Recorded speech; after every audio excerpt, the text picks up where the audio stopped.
Get started download பைமோட்டோ mobile app. வீட்டுக்கு தேவையான கிராசரிஸ் ஐட்டம் எல்லாம் பெஸ்ட்டான ப்ராடக்டாக வாங்கணும் அப்படின்னா பைமோட்டோ மொபைல் ஆப்பில் பர்ச்சேஸ் பண்ணுங்கள். பைமோட்டோ மொபைல் ஆப். யமதர்மராஜா பூமியில ஒருத்தவங்க இறந்தோன்னு அவங்க ஆத்மாவை கூட்டிட்டு போக வருவாருன்னு நமக்கு தெரியும். பூமியில பிறந்த எல்லா உயிரினங்களுக்கும் இறப்புன்றது இருக்கதா செய்யும். யாராலையும் இறக்குறதுல இருந்து தப்பிக்க முடியாது. பூலோகத்துல அவதரிச்ச ஸ்ரீராமருக்கு கூட என்னைக்காவது ஒரு நாள் இங்கிருந்து போய் தான் ஆகணும்ன்றது தெரியும். ஆனா யமதர்மராஜா நிறைய தடவை ராமர் கிட்ட இன்னும் உங்களுக்கு நிறைய நாட்கள் இல்லைன்னு சொல்ல வந்த போதெல்லாம் ஹனுமன் சாமி அவர் தடுத்து நிப்பாட்டுவாரு.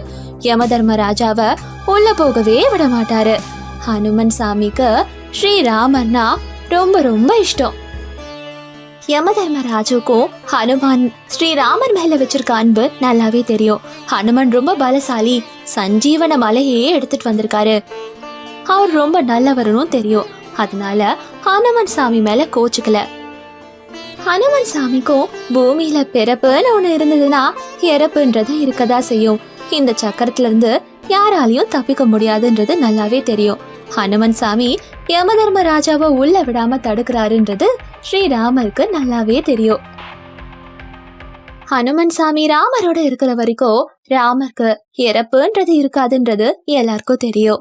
ஒரு நாளைக்கு ஹனுமன் சாமி தோட்டத்துக்கு போயிட்டு இருந்தாரு. அப்ப ராமர் சாமி அவர் கையில இருந்த மோதிரத்தை எடுத்து விளையாடிக்கிட்டு இருந்தாரு. தூக்கி போட்டு அதை வச்சு விளையாடிட்டு இருந்தாரு. கொஞ்ச நேரம் கழிச்சு அந்த மோதிரத்தை பக்கத்துல இருந்த ஓட்டையில போட்டாரு. அந்த சமயம் ஹனுமன் சாமி அங்க வந்தாரு. ராமர் ஹனுமர் கிட்ட, ஓ மாருதி, என்னோட விரல்ல இருந்த மோதிரம் இந்த பூமியில இருக்க ஓட்டைக்குள்ள விழுந்துருச்சு, அதை எப்படியாவது எடுத்துட்டு வந்து தரியான்னு கேக்குறாரு. ஹனுமன் சாமியும் சரின்னு சொல்லிட்டு அவரோட பெரிய உருவத்தை சின்ன உருவமா மாத்தி அந்த ஓட்டைக்குள்ள போற அளவுக்கு மாறினாரு. பூமிக்குள்ள இருக்க அந்த ஓட்டைக்குள்ள ஹனுமன் சாமி போய் மோதிரத்தை எடுத்துட்டு வர போறாரு. அவரு மோதிரத்தை பிடிக்க போகும்போதெல்லாம் மோதிரம் அங்கிருந்து போய்கிட்டே இருந்தது. உள்ள போயிட்டு இருந்தது. ஹனுமன் சாமியும் மோதிரத்தை எடுக்க ரொம்ப கஷ்டப்பட்டுட்டு இருந்தாரு. அவரால் அதை எடுக்க முடியல. மோதிரம் பூமிக்குள்ள போய்கிட்டே இருந்தது. நேரம் வேற ஆகிட்டே இருந்தது.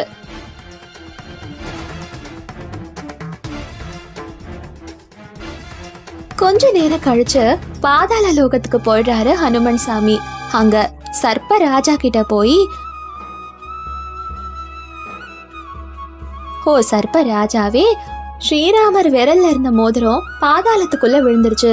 எனக்கு எப்படியாவது அந்த மோதிரத்தை எடுக்கிறதுக்கு உதவி செய்யுங்க சர்ப்ப ராஜாவேன்னு மாருதி அவர்கிட்ட கேக்குறாரு. அப்ப சர்ப்ப ராஜா சொல்றாரு, மாருதி, பூமியில இருந்து எந்த மோதிரம் விழுந்தாலும் ஒரு அறையில தான் விழும். இங்கதான் அந்த அறை இருக்கு. நீங்க அந்த அறைக்குள்ள போய் உங்களோட ராமரோட மோதிரம் அங்க இருக்கான்னுட்டு தேடுங்க அப்படின்னுட்டு சொல்றாரு. மாருதியும் அதுக்கு சரின்னு சொல்றாரு. உடனே சர்ப்பராஜா ஹனுமரை அந்த அறைக்கு கூட்டிட்டு போறாரு. அந்த அறையில ஆயிரக்கணக்கான மோதிரங்கள் இருந்தது.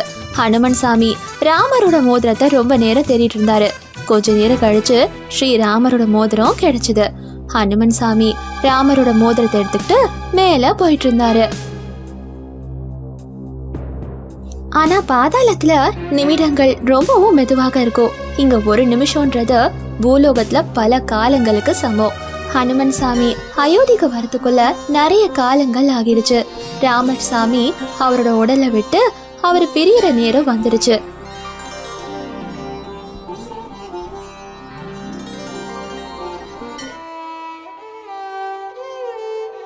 ஹனுமன் சாமிக்கு ராமர் சாமி இல்லாதது ரொம்ப ரொம்ப கவலையா இருந்தது. அவர் அதை நினைச்சு அழுதுகிட்டு இருந்தாரு. ஸ்ரீராமருக்கு ஹனுமனால இதை தாங்கிக்க முடியாது. அதனாலதான் ஸ்ரீராமர் அவரை பாதாளத்துக்கு அனுப்புனாரு. மோதிரத்தை தேடுறதுக்கு காலங்கள் ஆகும், அதுக்குள்ள நம்ம இங்க இருந்து போயிடலான்னு நினைச்சாரு. ஹனுமன் சாமி பூலோகத்துல சில காரணங்களால இருக்க வேண்டி இருந்தது. ஸ்ரீராமரோட கதை எங்க எல்லாம் கேக்குதோ, எங்க எல்லாம் பூஜை செய்யறாங்களோ எல்லா பக்தர்களுக்கும் ஆசீர்வாதம் பண்ணுவாரு ஹனுமன்.